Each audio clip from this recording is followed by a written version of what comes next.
Stav premiéra Roberta Fica zostáva po atentáte aj naďalej vážny.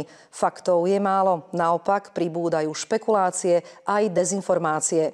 V akom stave je spoločnosť a ako túto situáciu zvládnuť, sme hovorili s psychologičkou Silviou Langerman.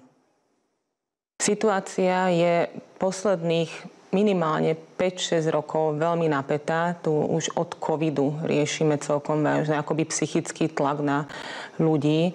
Máme rozpoltenú spoločnosť minimálne na dve strany. Ľudia sa nenávidia, neznášajú. Je taká agresivita v našej spoločnosti posledné roky. Vnímame to hlavne z takého pohľadu, keď k nám príde klient alebo keď prídu klienti, či sú to deti alebo dospelí ľudia, tak hovoria o tom, že sa cítia neisto, že je to nepríjemné, že sa s nimi susedne rozpráva, alebo volili niekoho iného, že ich neznášajú v škôlke, lebo nie sú zaočkovaní, lebo sú za vojnu, akoby prípadne, že toto stále riešia tí jednoduchí ľudia, ktorí k nám prídu, že to je na nich obrovský tlak.